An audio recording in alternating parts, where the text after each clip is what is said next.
Well, good morning. Michael DDA here. Thank you so much for joining me. Last week, we're in Numbers. Numbers 1, we numbered Israel. Seems like, what did we do in number 2? Oh, number 2, we talked about marching orders.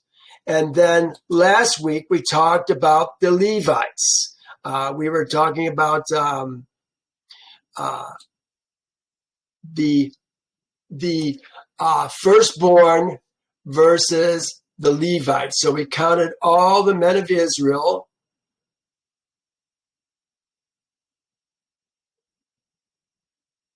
who were firstborn.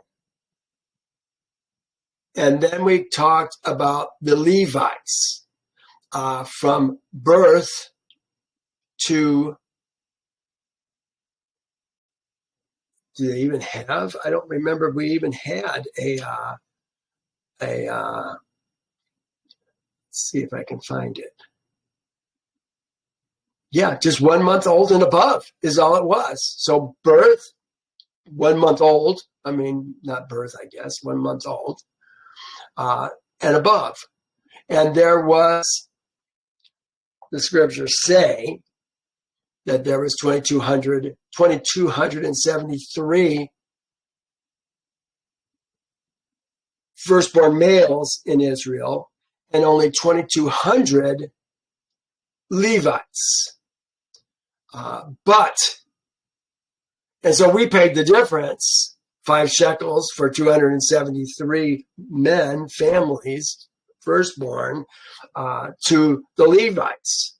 But when you did the actual count on the Levites, it was actually more Levites than there was firstborn. So, now and then we find errors in the Torah. It's wrong. Something's wrong.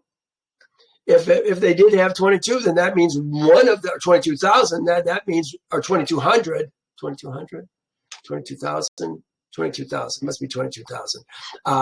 If they had 22,000 even, which is really strange, even at that, why is it always even? I don't understand. Then that means one of the counts was wrong on the tribes. So here we are. Anyway, so now we're going to, let's do this. We did our counts. Let me see if I can find it here. Here it is. This is the second one. I think the first one was Merari. Nope. First one was Kohath. No, that isn't right either. First one was Gershom. It was supposed to be Gershom. 7,500. The next one was Kohath, 6,800, 8,600, 8,600. And then the final one was Merari at 6,200.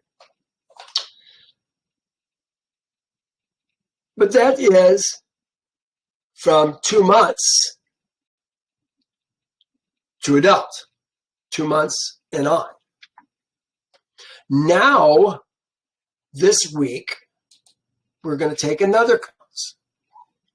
Let's go to chapter 4. It says then, it says and is what it really says. And Yehovah spoke to Moses and Aaron, saying, take a census of the sons of Kohat. Kahat, actually, is how you say it. From among Israel's seed, by their families, by their father's house, from 30 years old and above, even to 50 years old. So we're looking at men in Kohat that are 30 to 50 years old. So let me just point this out. I'm not going to do this again. I'm opening this up. Here we are, the 8,600. First we did the Gershonites,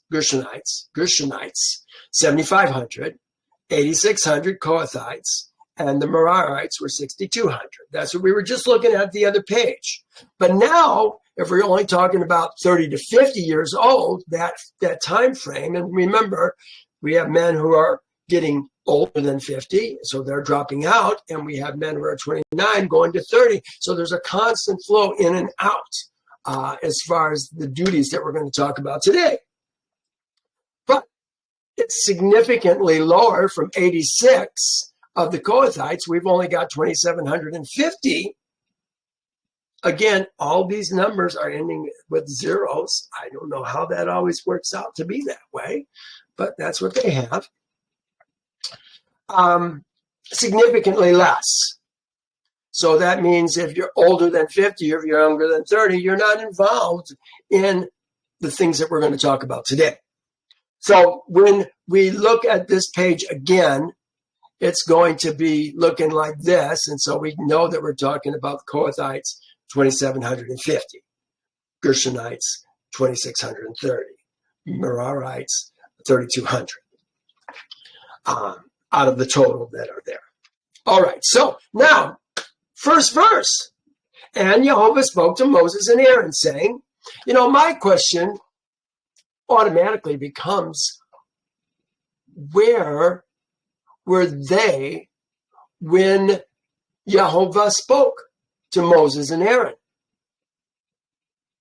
We often have what's called the Ohel Moed, the tent of meeting. Today we're going to see it called the Mishkan, the tent of meeting. I think it's this one and the same thing. But remember, there was a tent of meeting before the Mishkan was even ever set up, which we tend to call the Tabernacle. But the tent of meeting oftentimes gets called the Tabernacle of meetings. So it gets really confusing. We've got to go back to the Hebrew to really get a good understanding of what it is we're talking about. Moses and Aaron were being spoken to by Yehovah. Now, remember, Moses is a Kohathite. Both Aaron and Moses are Kohathites, sons of Amram, sons of Kohat, sons of Levi.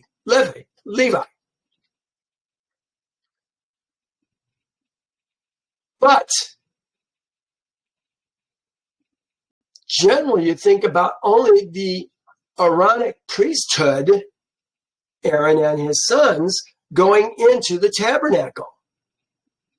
Is it possible that Moses was allowed to go into the tabernacle to speak with Yehovah? I always kind of felt like maybe he was outside the tabernacle and Yehovah speaking to him there. I don't know it was necessarily in voice more than transfer of thought. I don't know, let's call it that. But here he's talking to Moses and Aaron. To me, that means that they are both in the tabernacle, probably right in front of the veil that is between the holy and the most holy place. Remember, it was a veil that was embroidered, let's call it, to look really, really beautiful. So there's Aaron doing that, and Moses together. To me, that was a significant understanding. Now he's saying, take a census of Kohat's seed from among Levi's seed, by their families, by their father's house.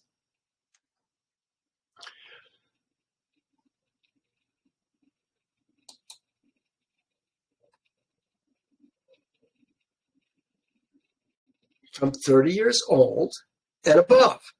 even to 50 years old. All who enter the service to do the work of the tent of meeting. Look at, they don't say Mishkan, they say tent of meeting.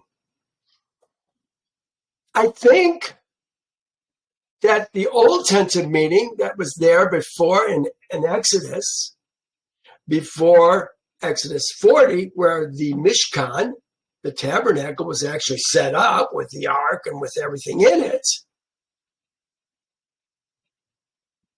was separate, and Yehovah spoke to Moses there. Now, they're kind of the same building. Mishkan, tent of meeting. So they can be used interchangeably, but where it gets confusing is they call it the tabernacle of meetings, or the tabernacle of meeting. Who are we meeting with? I conjectured at one point that maybe this was a meeting tent for all of the leaders of Israel's seed to meet together. I think I was wrong. I really think this is a meeting between Moses and Yehovah. And remember, even Joshua was there sometimes with Moses.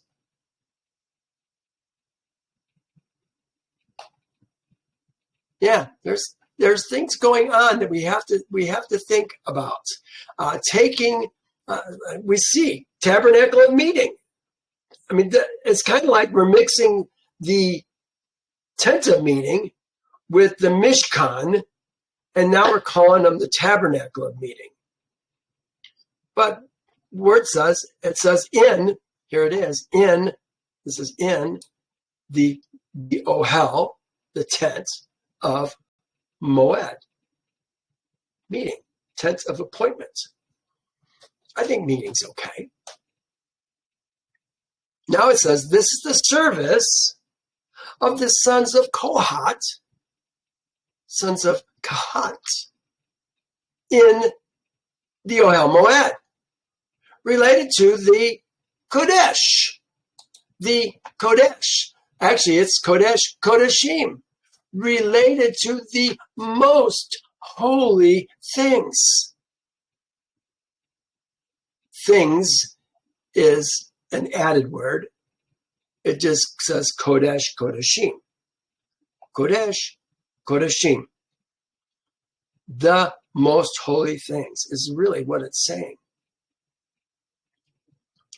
When the camp prepares to journey, now listen, it said this is the service for Kohat seed.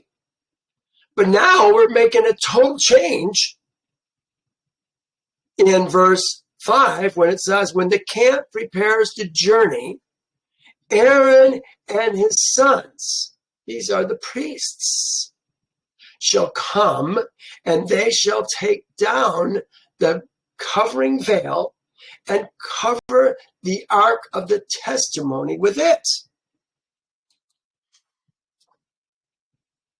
You know, I've been in this understandings for many years, 30 years. And I've heard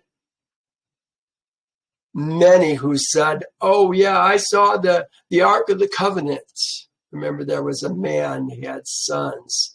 And he says he's found the Ark of the Covenant. He found the Mount Sinai, the real Mount Sinai, but I think somebody found it before him. The Noah's Ark. He says he's found that. But he said he saw the Ark of the Covenant. Now think about this. The Ark of the Covenant is, I think, snookered away. In maybe it's Chronicles. It talks about Solomon building a place for the Ark of the Covenant, the temple, and a secret place, a hidden place. I think there was something in the floor that were related to the columns that were in front of the temple that lowered the tabernacle into the floor and into the tunnels that are underneath the place where the tabernacle was, or the place where the temple was, underneath the Temple Mount, that they hid it someplace. And so I've heard that man has said he's found it. I've heard people about other countries saying that they've got it with them. And it always makes me wonder, how are they still alive if they supposedly have the Ark of the Covenant? Now, the Ark has certainly got to be covered by what we're going to talk about today. You can bet that when they put it into its secret place, they just didn't lower the Ark. They can't look at it themselves. We're going to see that in just a moment. So they had to cover the Ark and then hide the Ark. So if anybody has actually seen the Ark, it's going to be covered. And if they open it up, they're going to die. So you're not going to have that tail go along very far, are you? You look at the Raiders of the Lost Ark. I mean, they were transporting the Ark without even a cover on it in the movie, weren't they? They should all be dead. Of course, they all died in the movie, but hey. Indiana Jones did it, and he looked at it. He should be dead. The Ark. 27 by 27 by 45. It's small. 2 feet by 2 feet by almost 4 feet. It fits in the tabernacle, which is 15 feet high and 18 feet wide. That means that the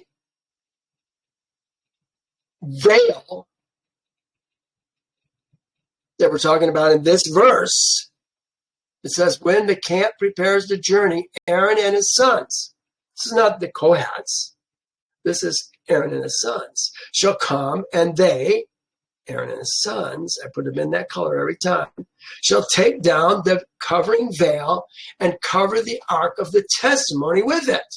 So they're taking the veil. It's probably about 6 feet high, maybe 7. They're taking it off its rings. Remember, they have 4 gold columns inside the holy place to hold the veil. I think that the veil is on the inside of those posts that are on gold, what do they call it? Gold footings. I'm going to call it a footing for right now. We'll get the correct word shortly. There are gold footings,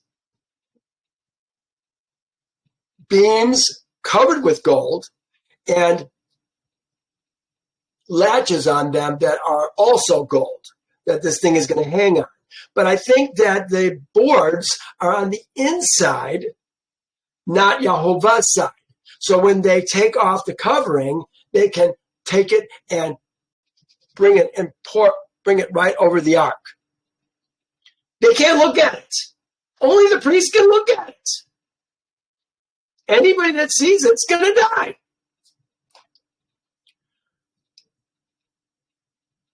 Let's keep these kinds of things in mind. So here we have an 18-foot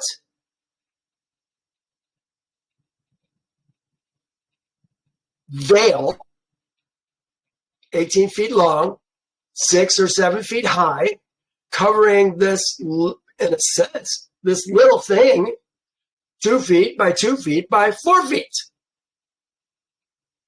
Ballpark numbers there, 27 by 27 by 45. Obviously, there's a lot more material than we need. And if we're going to carry it by the poles, here, this is the Ark of the Covenant. This is how the poles are on it.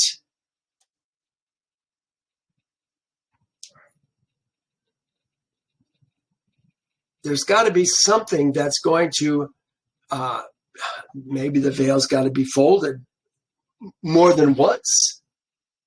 If it went to 9 feet, we would have it hanging over 2.5 feet on each side. So maybe that would work. Yeah, if they folded it just in half, probably would work. Be pretty darn close. Remember these poles and how they look. We're carrying them on the short side, not the long side. My son, I showed it to him today, and he looked at it. Oh, it seems like they would put it on the long side. No, they put it on the short side because it's so narrow. It's only 2 feet across. And the guys who are carrying it would be almost bumping into each other. So by having it on the 4-foot sides, now you can have men on the inside of the pole and on the outside of the pole. Anyway, the poles touch the curtain when it's installed in its place. Let's keep moving because there's things I want you to see here. It says they take down the covering veil and cover the ark of the testimony with it. Then, here, let me do this, read my notes. It says, well, both of these are in Numbers. But it says, and when Aaron and his sons, we're kind of jumping ahead here a little bit, and when Aaron and his sons have finished covering the sanctuary and all the furnishings of the sanctuary, when the camp is set to go, then Kohath's seed shall come and carry them, but they shall not touch any holy thing lest they die. Just touching the holy things, much more seeing the holy things, you're going to die. These are the things in the tabernacle meeting which the sons of Kohath, which Kohath's seed are to carry. Then just a couple verses later, it says, I'm just going to read the end of it. It says, but they shall not go in to watch while the holy things are being covered, lest they die. Sons of Kohath, Aaron's seed, the priests, Aaron and his sons. It is Aaron and his seed, but we're talking about Aaron and his sons today. They see the golden altar. They see the table of showbread. They see regularly the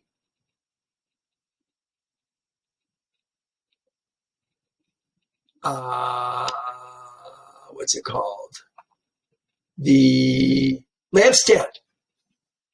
They see all that on a regular basis, but they don't see the Ark of the Covenant.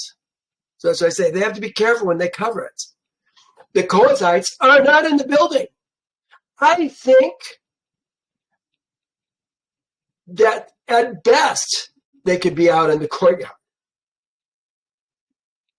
But one of the things that Levi's seed is going to do, I keep saying Levi's seed, sons of Aaron are going to do is cover the bronze altar also and secure all its accoutrements, its vessels, if you will, the things that they use for the service on that altar. Remember, only the priests touch it.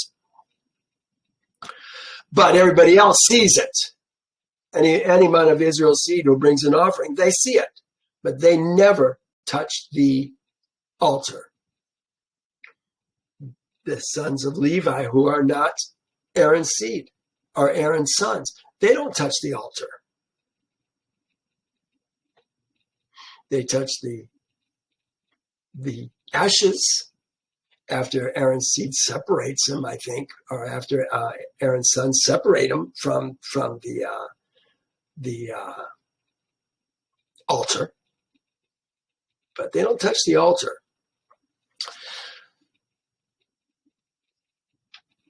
Now it says,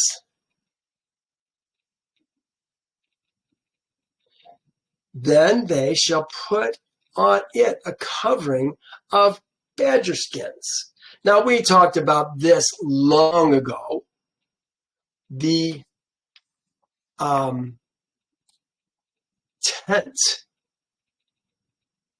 has many coverings. Let me pull this up. Here's the tent. The tabernacle, the Mishkan. Here we are. This is the embroidered covering that goes over the Mishkan itself. The only thing you can see from the inside is the backside of this. They call it the outer veil. Then the next covering is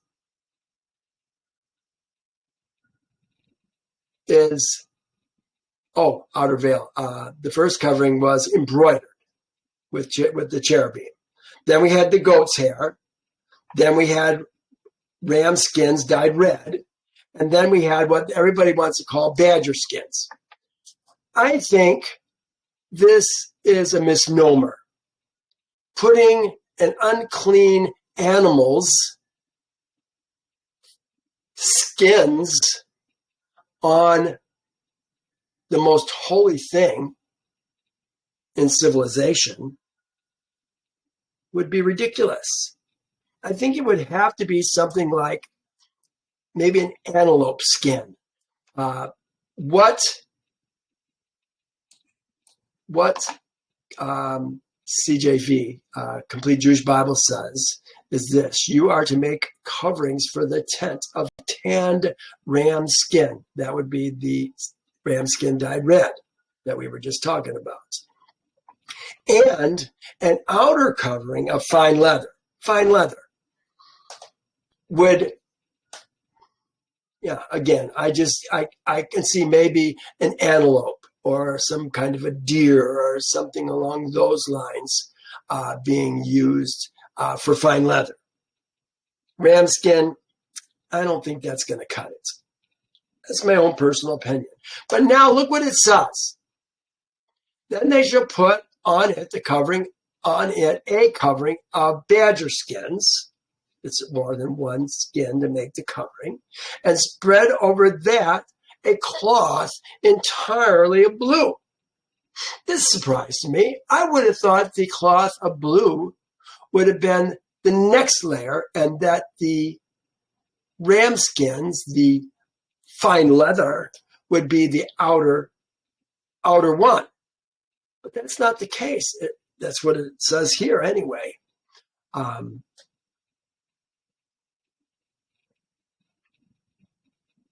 Something to think about.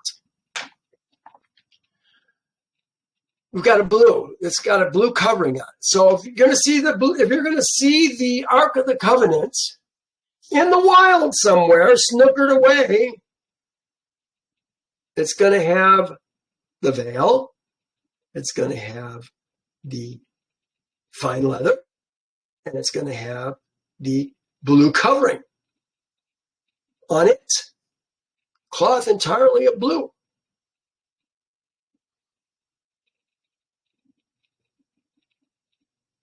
It says the last thing,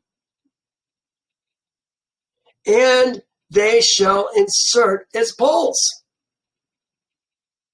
Guys, the poles are already in it. Yehovah has made this very clear many times. Here's just one. Look at this. Actually, maybe I've got several places. And they shall make an ark of acacia wood. We don't need to do that. Let me just go down to the poles shall be in the rings of the ark. They shall not be taken from it. That's pretty clear. So we say, oh, well, Torah doesn't have any mistakes. Well, yeah, it does. We have to be aware. We've already talked about two of them this morning. The 2200 versus the 2300.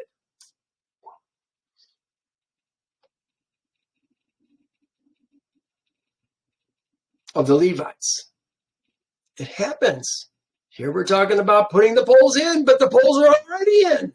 They're touching the veil. In fact, I think that the poles, just my thoughts, likely touch the back wall and the front of it touched the veil. And so the ark probably was in the exact center of the room. Just my thoughts.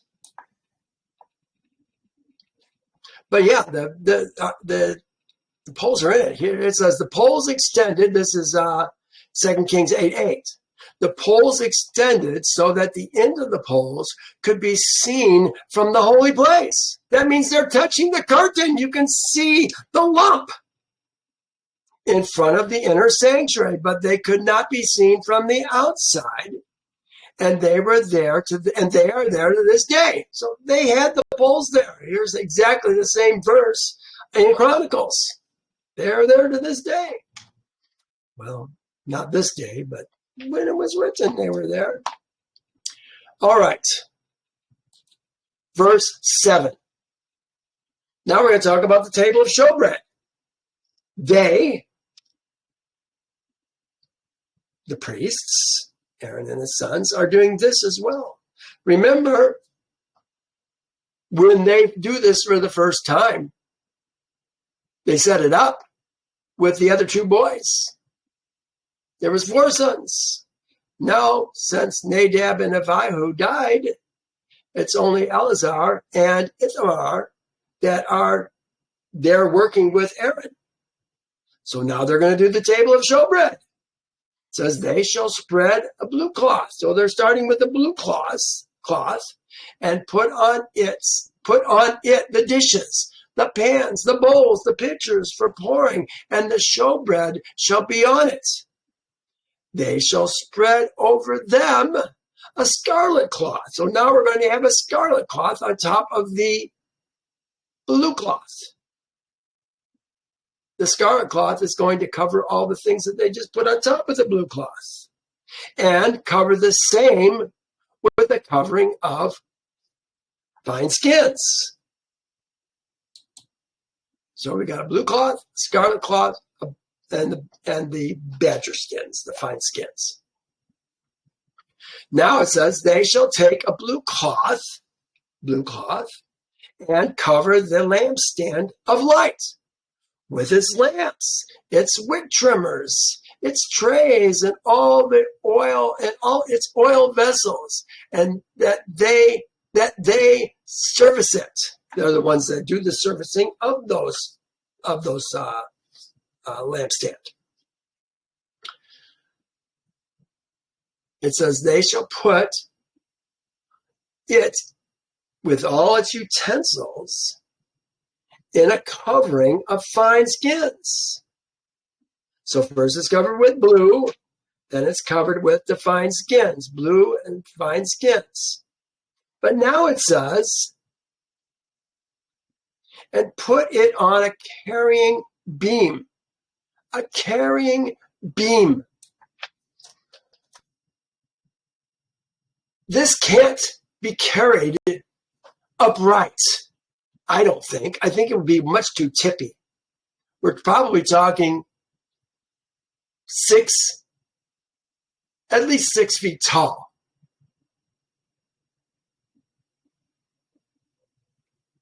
So they're going to carry it on its side.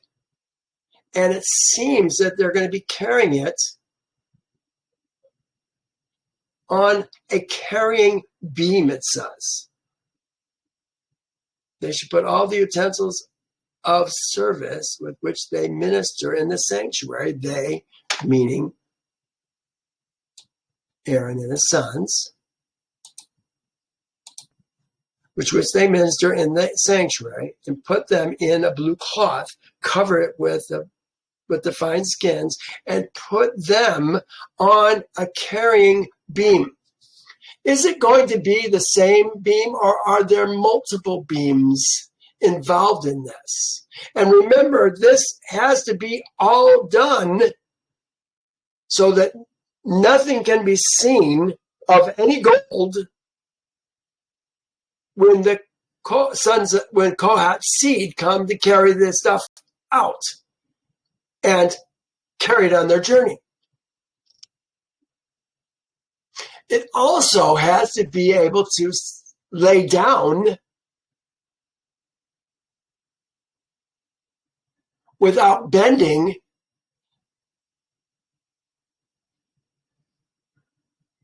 any of the lamps on it. Because they've got to put it down sometime during their journey. I mean, just to sleep, they have to put it down. Well, we're not gonna lift it up tonight. Set it down over there. Guard it. This would be, I think, the most fragile of the equipment that they're going to be moving. Only because it's got all these branches on it. And how they'd have to carry it with this beam. However, it's tied to this beam. I can't even imagine, hardly. Multiple loops going around the beam and around the branch, the main branch of the lampstand, perhaps. But then when you lay it down, it's got to be high enough from it so that you don't put the beam on top of the lampstand, because you bend the lampstand. But it's still got to be high enough off the ground when you're carrying the beam, so you're not dragging it on the ground or any of the coverings on the ground. So much that we don't know. I want to know more. Now, we're going to switch gears again. Oh, the moat. The beam that they called. I thought it was interesting. It's called a moat. Do you remember Yehovah talking about the sliver, or Yeshua, New Testament? Don't put any faith in the New Testament. I don't, but I think this is an interesting story. Talking about taking the sliver out of your brother's eye when you got a moat in your eyes. That's a moat. It's a beam. That's what we're talking about, that they're carrying this stuff on. And there's going to be other utensils that are going to be carried with beams as well. We'll see that in a moment. On a carrying beam. Oh, here. That was it. That was utensils of insert his post. Yeah, okay. Is this where we are? Just right now? No, there. Carrying beam. Yeah, there's a carrying beam here. There's also a carrying beam in number 12. Let me get there. This is the golden altar now. Over the golden altar, they shall spread a blue cloth and cover it with a covering of fine skins. And they shall insert its poles. So it has its own poles. The poles need to be inserted. The Ark of the Covenant is the only one that doesn't need to have its poles inserted because it's already there. Verse 12. Then they, Aaron and his son, shall take all the utensils of service with which they minister in the holy. It doesn't say sanctuary, it says holy. It says Kadesh, in Kadesh, in the holy. I suppose you could say it like that. You'd have to add the definite article, but I think that's okay. But put them in a blue cloth, cover them with a covering of badger skins, fine skins, and put them on a carrying beam. So there we are, carrying the accoutrements for the golden altar, carrying them on a carrying beam. Makes me think that maybe the lampstand has a beam, and the accoutrements for the lampstand also have a beam. Possible. Let's go to 13. Also, they shall take away the ashes from the altar. Now, we're talking about the bronze altar that is outside of the tabernacle. The reason they're doing this is because nobody else is allowed to touch the holy things. And that's one of the holy things.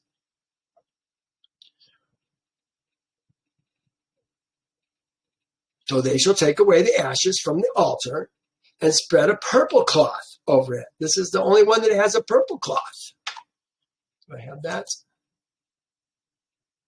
Yeah, purple cloth. The bronze altar has two coverings, a purple cloth and the fine skins.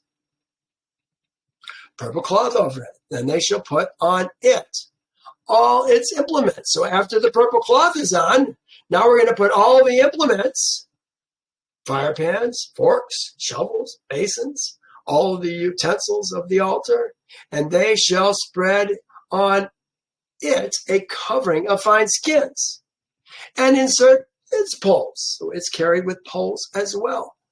I would think this particular one is fairly heavy. 15. And when Aaron and his sons, I probably should also do the same thing there. When Aaron and his sons have finished covering the holy, here it is, the holy, covering the holy things, ha-kodesh, the holy things, and all its furnishings, I put the holy vessels of the holy place.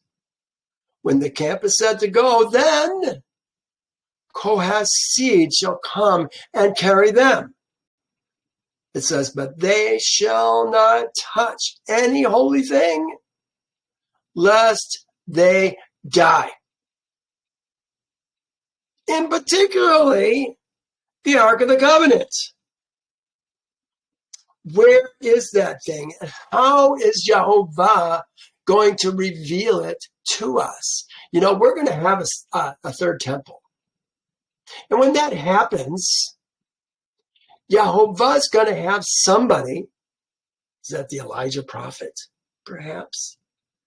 That's going to be kind of like Moses, second in command, able to talk with Yehovah like Moses, to be able to anoint a priesthood to service the third temple.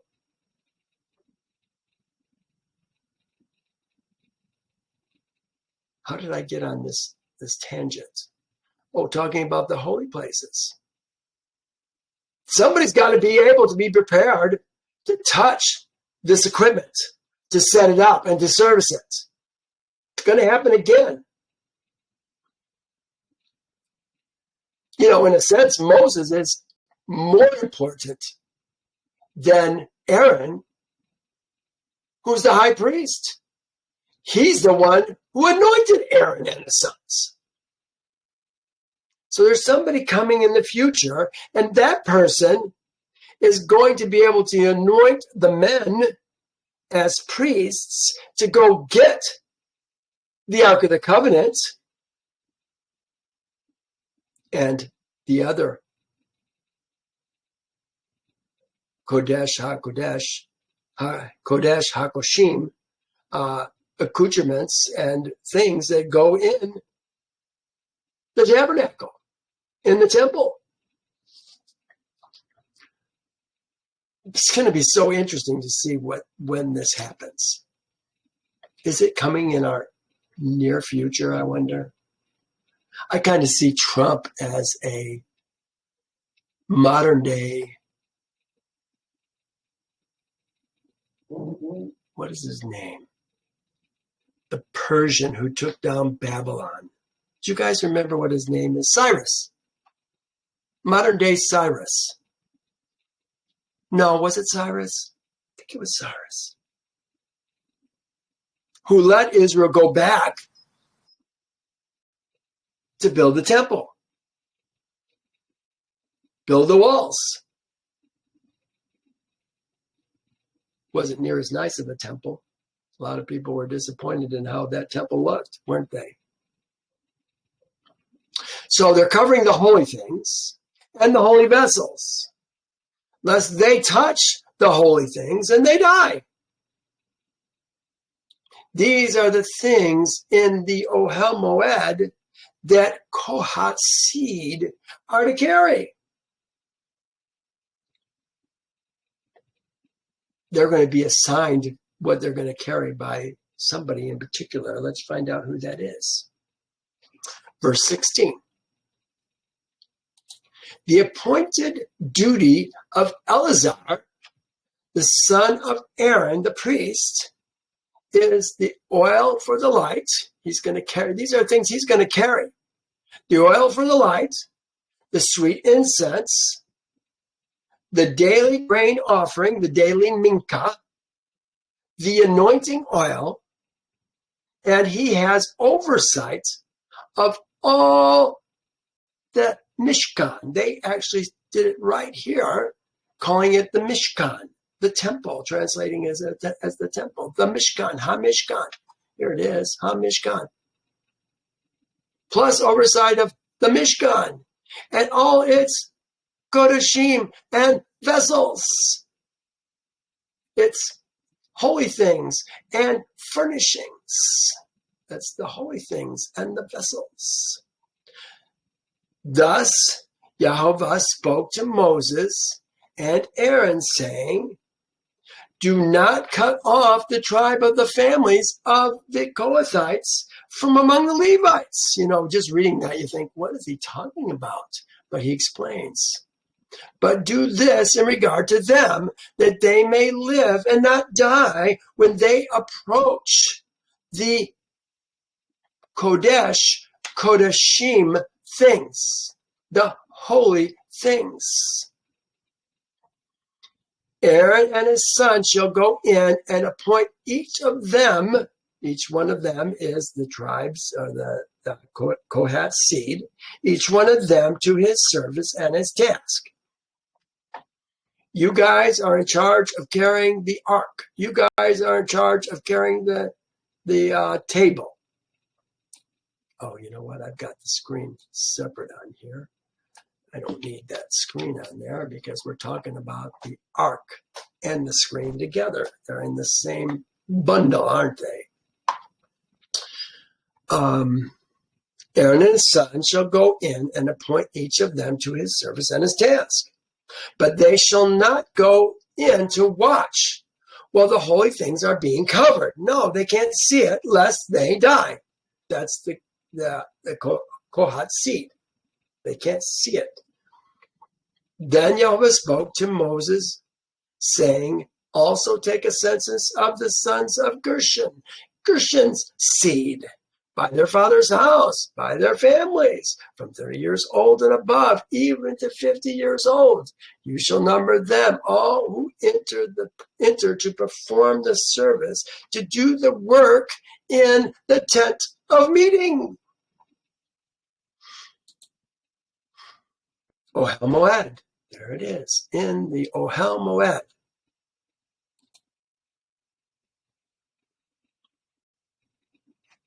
We used this note already. I don't want to go there. This was the Kohat's duties then. The ark with the screen, the table, the lampstand, the altars, the gold altar, and the bronze altar, and the utensils of all the holy things and all the work related to them. That's their job. Now, here we are, Kohat's seed, working in the to do the work in the tent of meetings.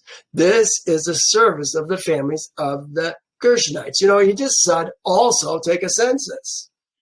But we didn't even take a census of Kohat's seed yet, did we? Now he's saying take a census of Gershon's seed. We haven't done that yet. He's given them their responsibilities first. This is the service of the families of the Gershonites in serving and carrying. It says they shall carry the curtains. Oh, this is so interesting. They shall carry the curtains of the tabernacle. You know, when I read that, I thought, curtains of the tabernacle? Where are the curtains of the tabernacle? And I had to think for a moment before I realized, and I'll show you what I found. It says, they shall carry the curtains. Here's the word for it. Yeriah, the hangings, the curtains for the tabernacle. Oh, here, this is the tabernacle. The tabernacle. They put the curtains of the tabernacle and the tabernacle of meetings. No, I don't think we're talking about and the tabernacle meetings. I think the tabernacle, the Mishkan, is the tabernacle of meetings. It's not two different things. It's one and the same. It's coverings. It's covering. So there we are. It's covering. There's not two coverings. There's one covering. It's the same thing. The covering of badger skins that is on it. Badger skins that is on it. The screen for the door of the tabernacle of meeting. So where we enter the tabernacle of meetings, the tabernacle, the Mishkan, there's a great big screen, like 15 feet high. No, even higher than that, I think. It might be closer to 30 feet high. I forget exactly how high it is. Maybe I've got a picture of it here. No, same one. It's 15 feet high. It's 15 feet high. And the temple, it would be much higher. That's what I'm confusing the third temple with the tabernacle here. Because we're talking about this right here. We're talking about this screen. Is what they're going to take. And notice the poles for it are on the outside. The screen is on the inside. I think that's exactly how it is as it relates to the veil that was between the holy and the most holy. Okay.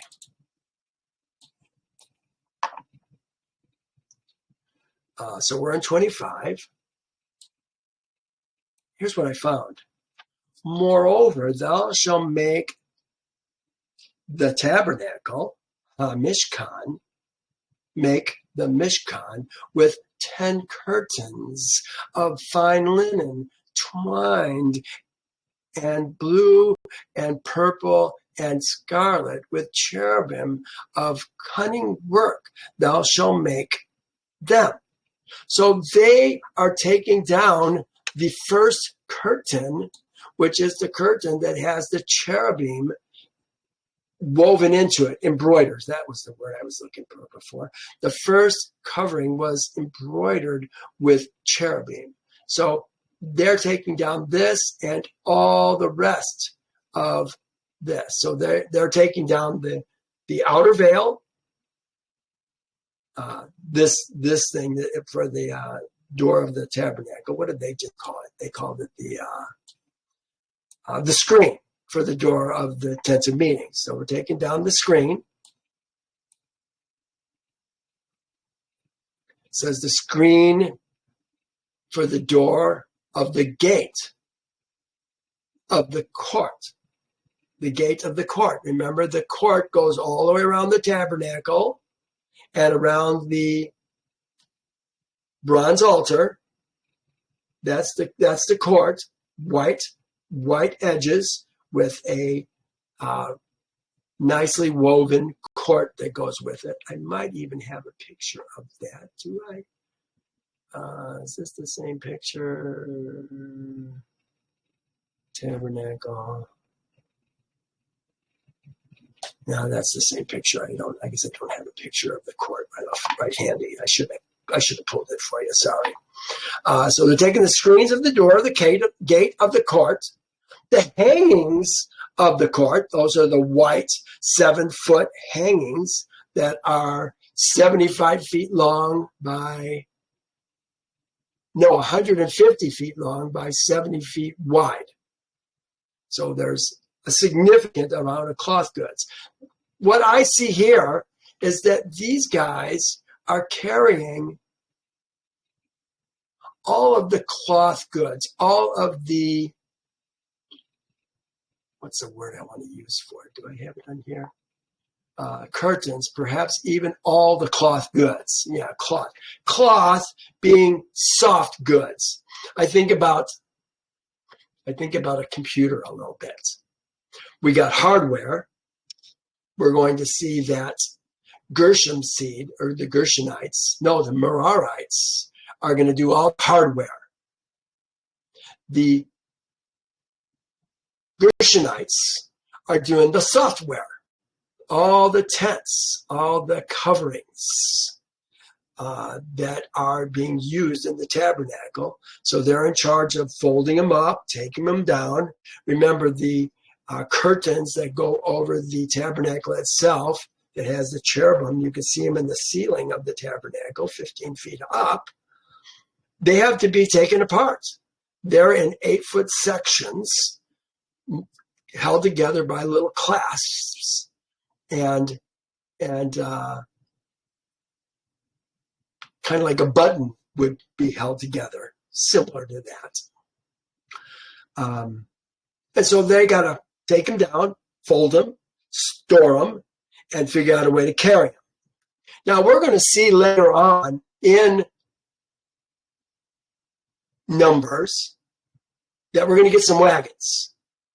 And a certain amount of wagons are going to be allocated for the Gershonites, who need them, for the Merarites, who need them the most, and for the Gershonites, who also need them. Some of these things are very bulky. All right. Where are we? Guess we're here. The screen for the door of the gate of the court, the hangings of the court, which are all around the tabernacle and altar, all around the tabernacle and altar. The court goes around the tabernacle and altar. Their cords. Now, they must have some kind of a cord. Remember, there's beams that are going to be to hold up the court, the hangings that go around the court. The Merarites are going to be taking care of that. So they have to have some way to take down all these things and fold them up. So apparently there must be some cords. I'm thinking maybe there's a large cord that goes across the top of all of them to go from pole to pole to pole, perhaps. And all their furnishings, whatever their furnishings are, I don't even know what it would be, for their service. And all that is made for these things, so they shall serve.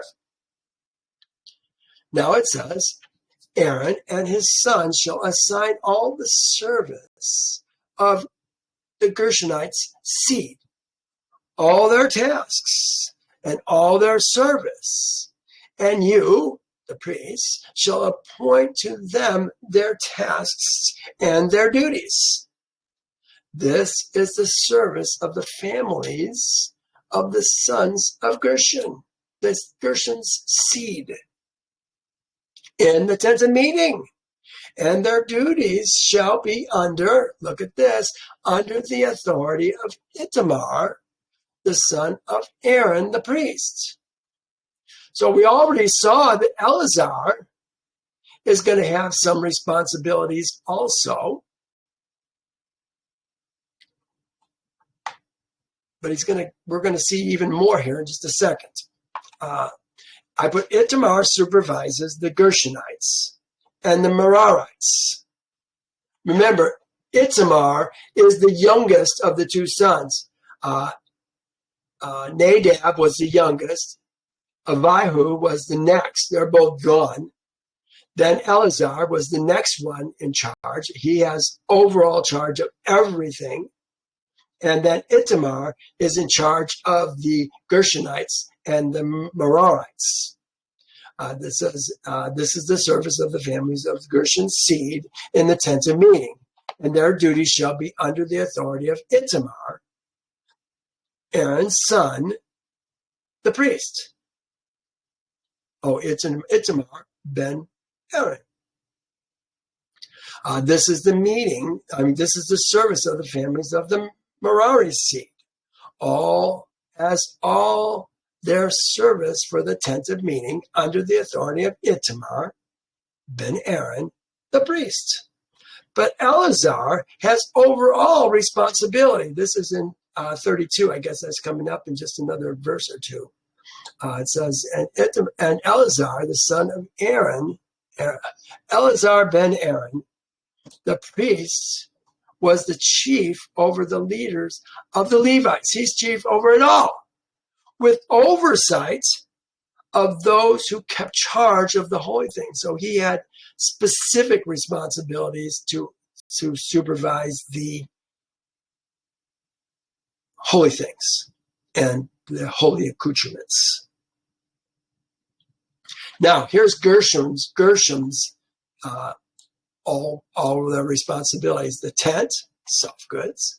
The screen, soft goods, for the door of the tabernacle, meaning the screen for the door of the court, and the hangings for the court, which are all around the tabernacle and the altar, and their cords and furnishings, according to the work related to them. So they had all the soft goods, the software. Now we're going to cover the hardware here in just a second. I guess that's where we're going next. They were under the authority of Aaron the priest. Ithamar, the son of Aaron. Ithamar ben Aaron, the priest, is who supervises them. Now we're talking about Merari's seed. You shall number them by their families, by their father's house, from 30 years old and above, even to 50 years old. You shall number them, everyone who enters the service to do the work of the tent of meeting. And this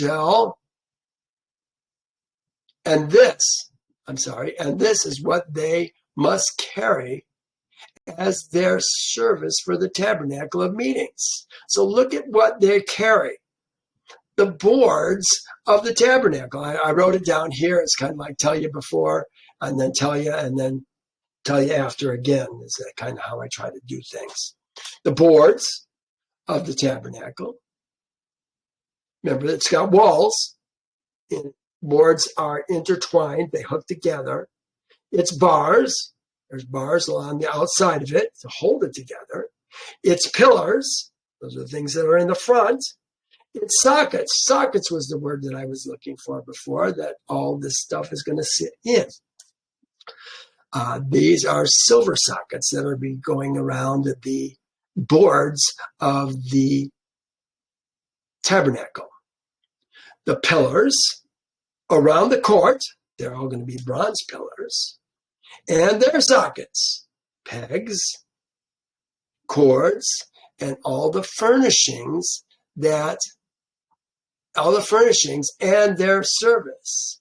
And you shall assign to each man by name, the item he must carry. Oh, maybe I'll wait for just a second. This is the service of the families of Merari's seed.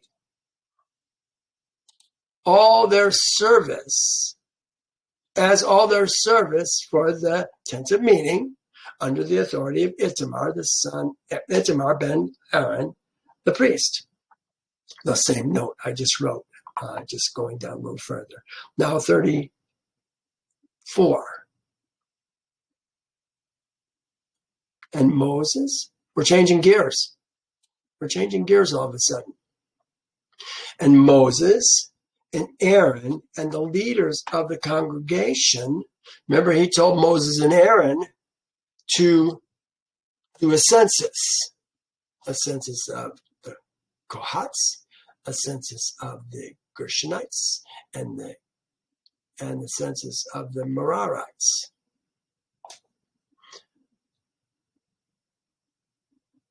Did we have all the Merarites' responsibilities? Of course, yeah, I guess it was really fast. Moses and Aaron and the leaders of the congregation. The congregation. Oh, I think this is interesting. This is the same word, adah. We see it oftentimes. The adah, the assembly, that's what the congregation is. And Israel's seed, or all Israel, is the assembly. They're the leaders of all Israel. I'm going to see that in just a second. Numbered the sons of the Kohathites by their families, by their father's house, from 30 years old even to 50 years old. Everyone who entered the service of the work in the tent of meetings. And those who were numbered of the families were 2,700. I got it here. 2,007.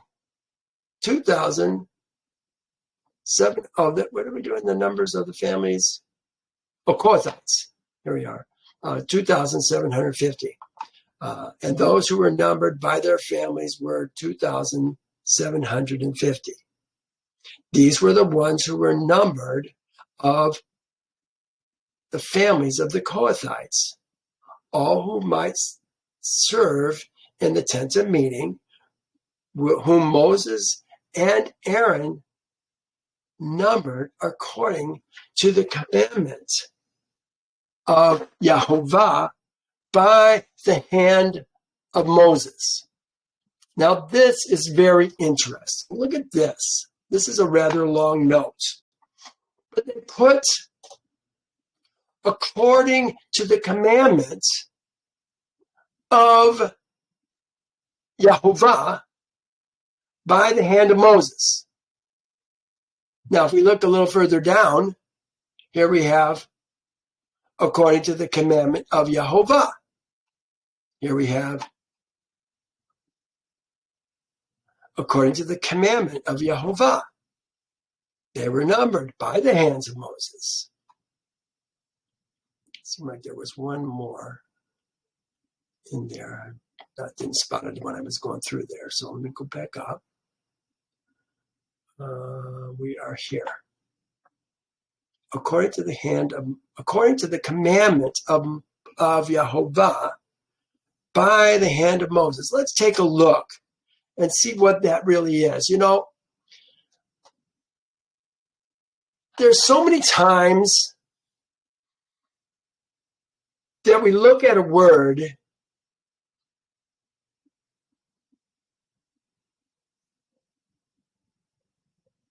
that we don't have a clear meaning of what actually is going on with what's being said. This is a really good example of that. The word that we're talking about is this word right here. It's pay. Remember when we talk about B'nai Israel? This is the pa with the a. Pay. The yod says possession. Just like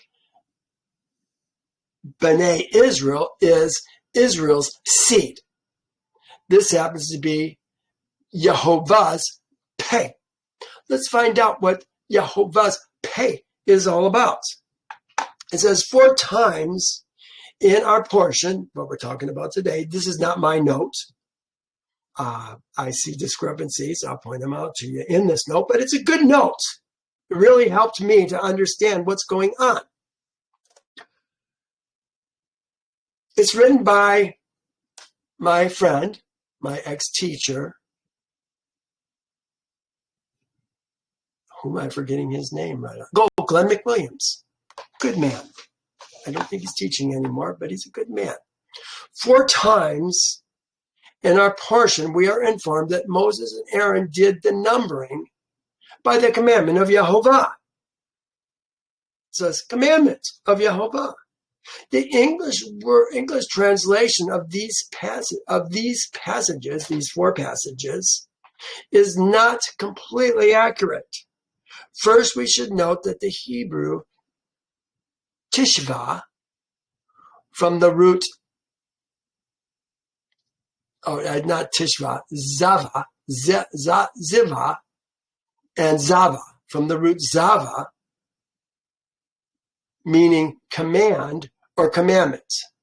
He says, appears only once in 49. This is the word commandment.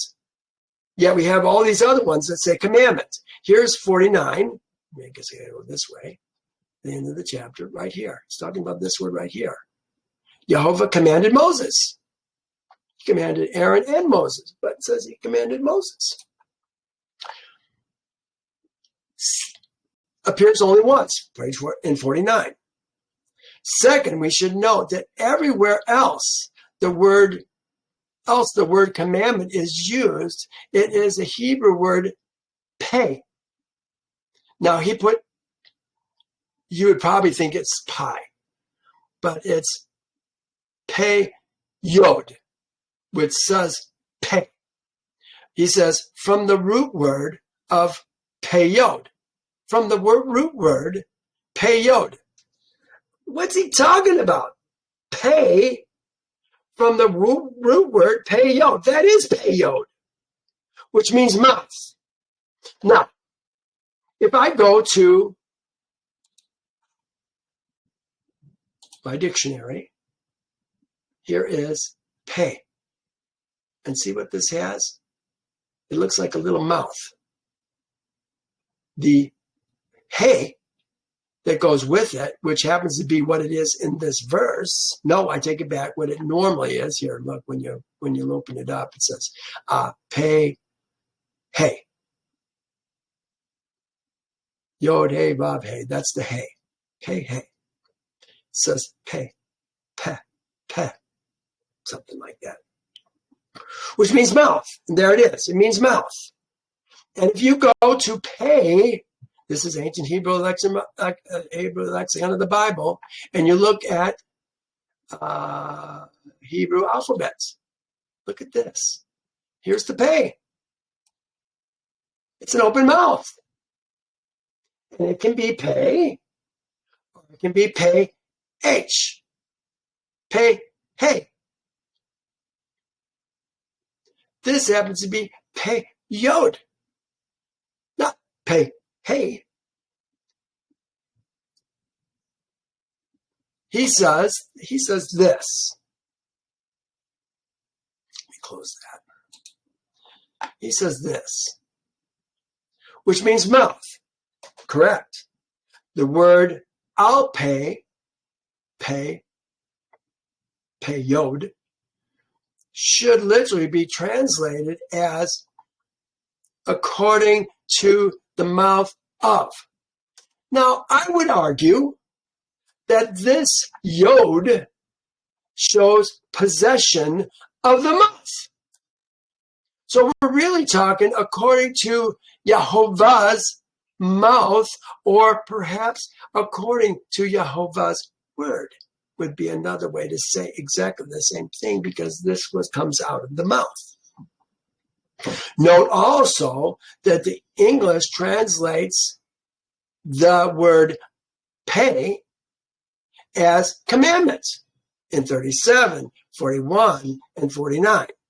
And it does. There it is, the commandments, 30, 41, there it is right there, and 39. Nope, and 37. There it is, there, commandments.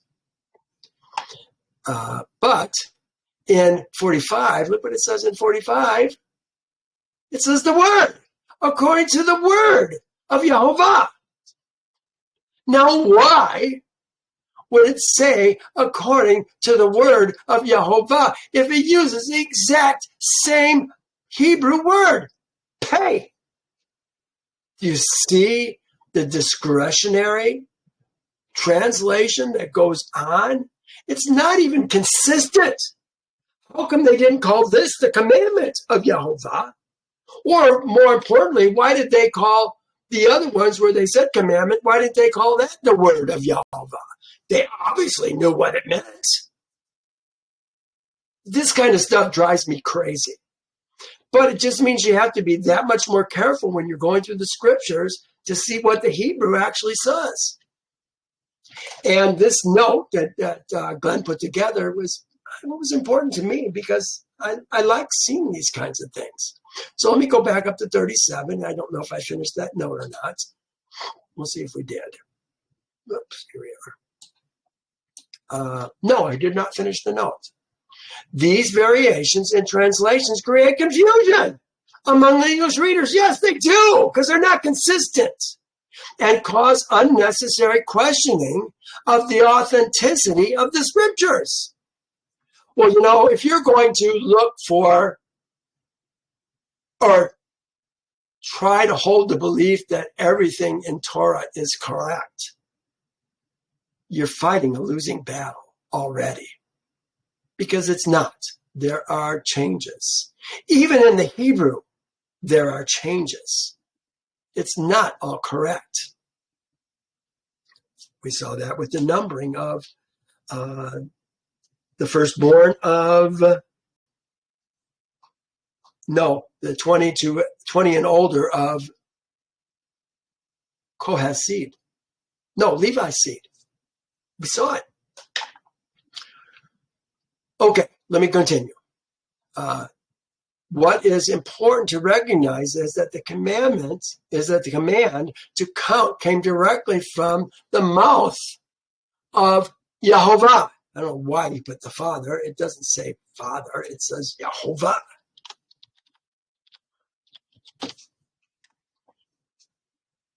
Now he goes on.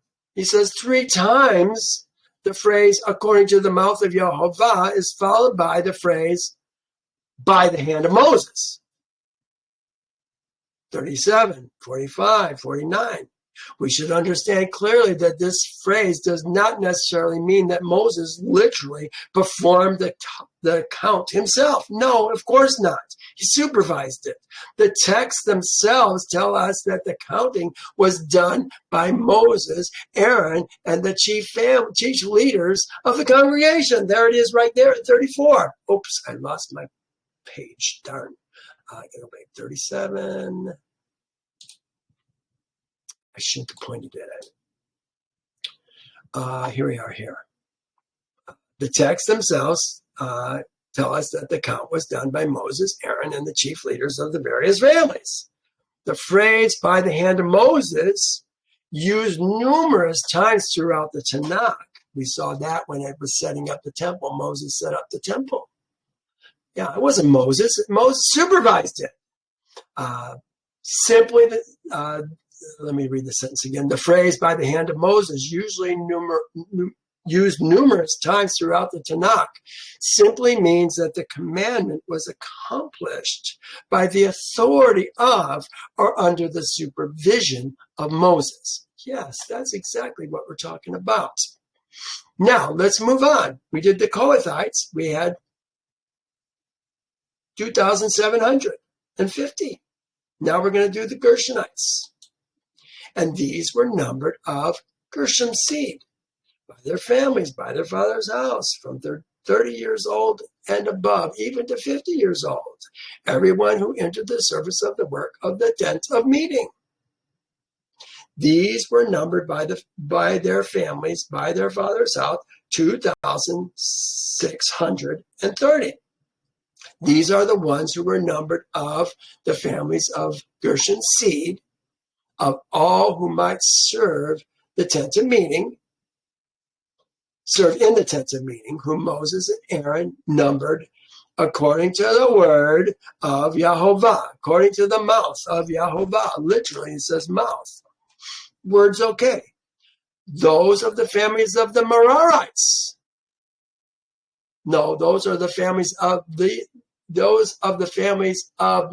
Merari's seed, who were numbered by their families, by their father's house, from 30 years old and above, even to 50 years old. Everyone who entered the service for work in the tent of meeting. Those who were numbered by their families were 3,200. These are the ones who were numbered of the families of Merari's seed, whom Moses and Aaron numbered according to the word, there it is, the word of Yehovah. Remember, it's translated just differently here, but I think more correctly, which is why I left it in the brown, by the hand of Moses.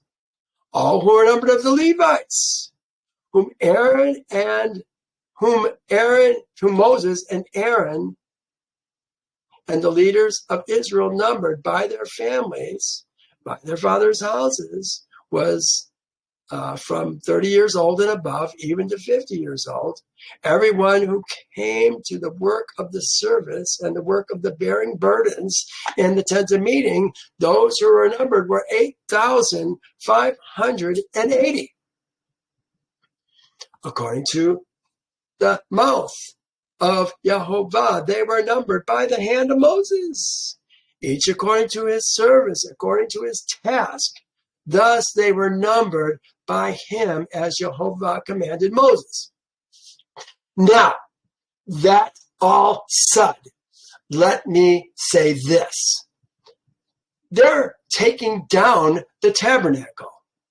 It makes sense that they're going to clear all the holy things and the holy accoutrements from the tabernacle before they take down the software.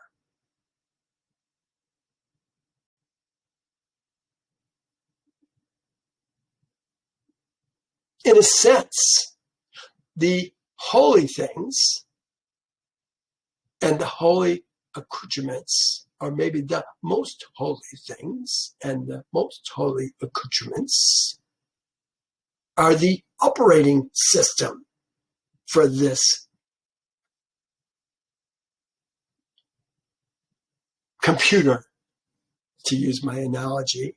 We had hardware, software, and the operating system. We're dealing with the operating system right now.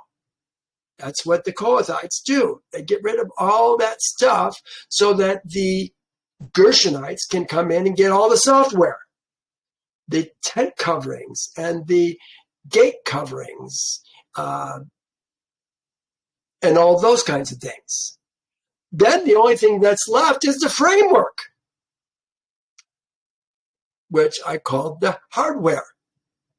That is the boards of the tabernacle, the actual frame of the tabernacle with all their, what was the word that we used for that that I couldn't remember?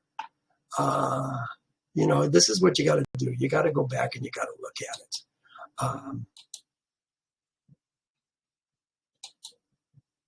Where is it? Where is it? Where is it?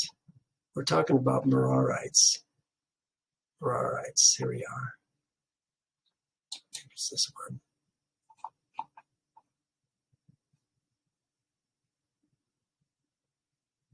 Oh no, that's the Gershonites. You want the Merarites.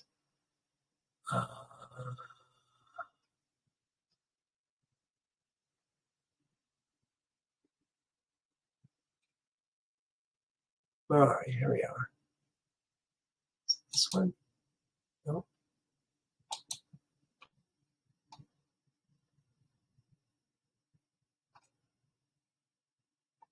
I didn't have it at the beginning. Sorry. Well, I'm not finding it right now. What are their responsibilities?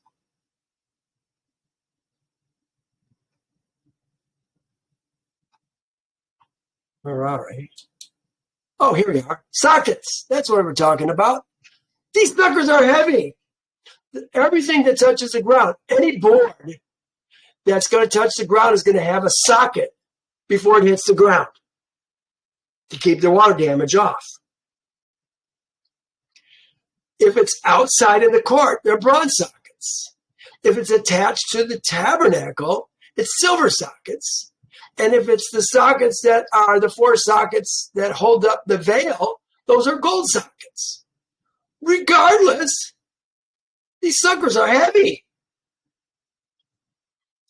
This is what has to be set up, taken down last. And my whole point in telling you all this is that when you set it up, it's the sons of Merari who are going to do it first. They're going to set up all the framework. Once the framework is in, then the Gershonites can come in and they can put up all the software. And once that's done, then Kohath's seed, and that Kohath's, Kohath's seed, they're bringing it in, but it's going to be the sons of Aaron and his sons, who are actually going to set up all the holy things. The Kohath seed is going to bring it in, set the ark where it belongs, but they can't look at it. They're going to put the lampstand and the table and the golden altar where it belongs, but they can't look at it. Once it's in place, now Aaron's seed, Aaron's sons' seed, they're the priests. All of Aaron's seed are the priests. He's just got 2 right now. They're going to uncover everything. And when they uncover the Ark of the Covenant, they're going to do it in such a way that they back up and hook it onto the posts. It will be complete. So it's pretty interesting to see how all this fits together and how they all work together. Later on, I think it's going to be close to 10. I forget. I'm just guessing right now. Numbers 10 maybe. They're going to get wagons. And that's going to help them a lot as far as transport is concerned, because one man even carrying a dang socket would be exhausted. You'd have to switch off back and forth. And if we're talking gold, dang, it's really heavy. Silver's heavy, but gold is way heavier. All right. Well, we're going to stop here. They did it. Did I read the last verse? According to the mouth of Yehovah, they were numbered by the hand of Moses, each according to his service, according to his task. Thus they were numbered by him, as Yehovah commanded. Yes, he commanded. It was his word, his mouth, that told Moses and Aaron, but usually it's just Moses. Next week, we are going to be talking about soda laws, the law of jealousy. We're going to be talking about keeping the unclean out of the camp and restitution for trespassing. The soda laws is particularly of interest to me. It's the only time that a woman comes comes through the gate of the tent, the court, and into the holy place. Oh my gosh, she's in trouble. A woman only comes in there when they're in trouble. We'll see that next week. I think you'll find it very interesting. Hey guys, thank you so much for joining me today, and we'll see you next time. Yehovah bless you real good. Bye now.